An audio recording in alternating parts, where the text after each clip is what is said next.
Slut. Hey, sexy. You've got a nice ass. Come over here. Racial slurs such as chink. I've definitely felt an increase in street harassment since the lockdown came in. People have spat at me, where people have told me to die. Street harassment isn't about a compliment and it isn't about dating, it's about power dynamics. It's an extremely humiliating and degrading experience. You actually have a huge ability to help prevent sexual violence of all sorts in your community.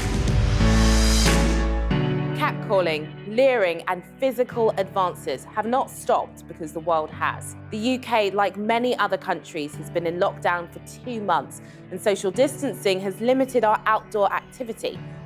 But for some people, those precious moments outside have been ruined by sexual harassment.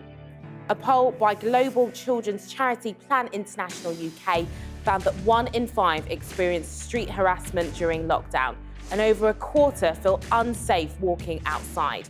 We asked people to share their stories of harassment during lockdown, and we try to understand why it's still happening and what governments around the world are doing about it. Running during this lockdown, funny little period, has been an absolute lifesaver for me.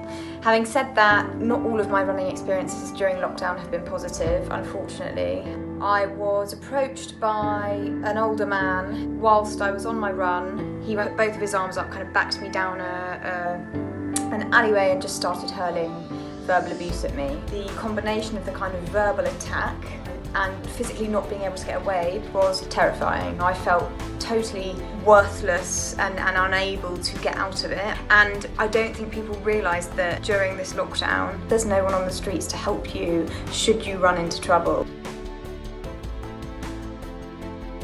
Street harassment is another type of violence against women. It is also known as public street harassment. It happens in public spaces or communal spaces. It can happen in the gym or in parks. It's so normalised in our society that many women don't even feel they should bother reporting any incidences of it. And of course this has led to the prevailing myth that public street harassment is some kind of compliment or not that big of a deal. In a global survey of street harassment by Cornell University and campaign group Hollaback, in 2015, out of 16,000 people, 50% say they've been groped, over 70% say they've been followed. The study found that 90% of British women report first being harassed before the age of 17. Despite streets being emptier than ever during the coronavirus crisis, one poll found that 1 in 5 girls who have experienced street harassment during this time say that it has got worse in the lockdown period. Of those who said they felt less safe outside during lockdown, over half said it was because there were fewer people around to help if something happened to them. I've definitely felt an increase in street harassment since the lockdown came in. Pretty much every time I've gone out on a daily walk, something has happened. One incident in particular, I was walking down my local high street in West Hampstead and a man on rollerblades stopped me, not at a safe distance, pulled down his mask and he said something about the way I was looking because I was wearing shorts.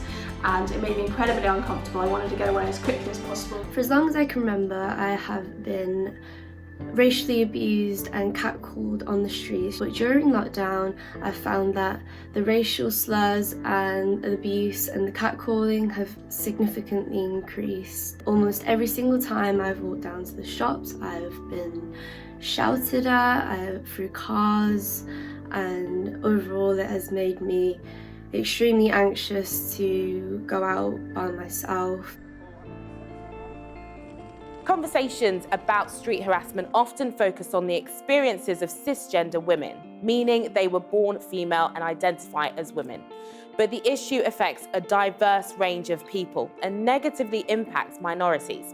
In Plan International's 2018 street harassment report, they found that LGBTQ+ and BAME people talked about experiencing dual discrimination of being harassed both for their ethnicity or sexual orientation, as well as their gender. I'm in the park now, which I walk through to get to the station most days, and a lot of the time it's quite busy and that can be quite stressful, especially in the summer. When the weather changes, it can be a lot more stressful for trans people to feel more comfortable and more safe due to the fact that street harassment does increase in this time.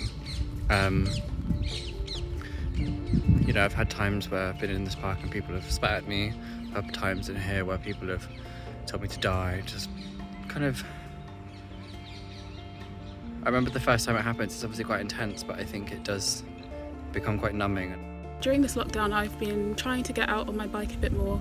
I work for the NHS, so I only really get to do it every other day. However, one time when I was on my daily bike ride, a group of men in a car slowed down next to me, rolled down the window and told me that they'd like to taste some chocolate. It just made me feel really unsafe and uncomfortable. Dr. Fiona Vera Gray from Durham University did one of the first full-length studies into public sexual harassment in the UK in 2014. She says research shows at least 80% of women worldwide have experienced some form of public sexual harassment.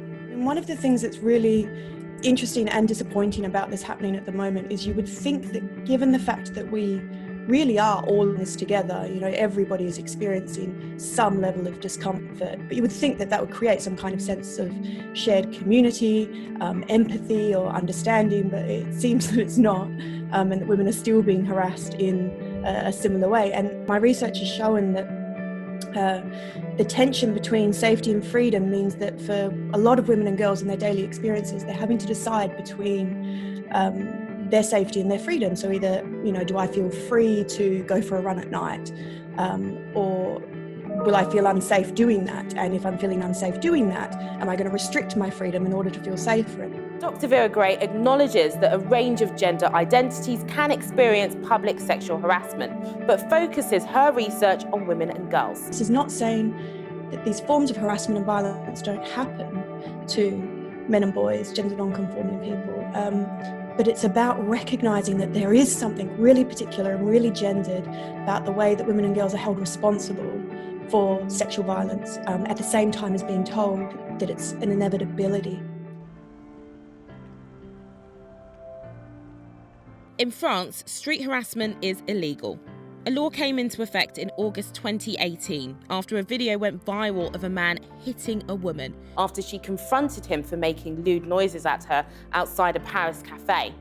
700 people were fined by French authorities within the first year of the so-called catcall law. On-the-spot fines of €750 can be given for behaviour including unwanted sexual attention and degrading comments.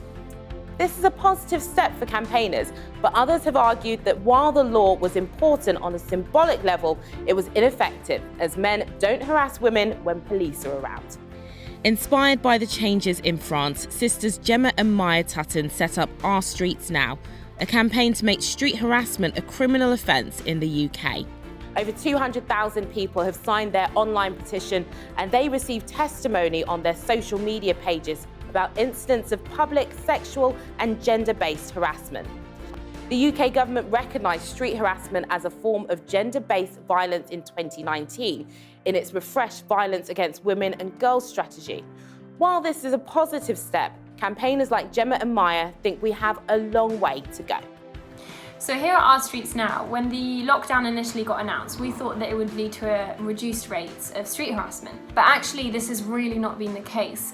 We've continued to receive high rates of testimonies from young girls especially, telling us about the harassment that they face. In addition to there being, sustained levels of street harassment, the harassment has actually changed. The problem with this harassment is that as there are less people outdoors, there are a lot less witnesses, which can mean it's a lot scarier. We need the government to recognise that there's been an impact in this and take measures to prevent this happening so that women feel safe to walk down the street and go about their daily business. And I think one way to do that is to bring forward a specific piece of legislation which makes clear that public street harassment is illegal and that anyone who partakes in it will suffer consequences and will be prosecuted. But is legislation the best way to prevent street harassment? What other methods could be used to stop this behaviour from happening?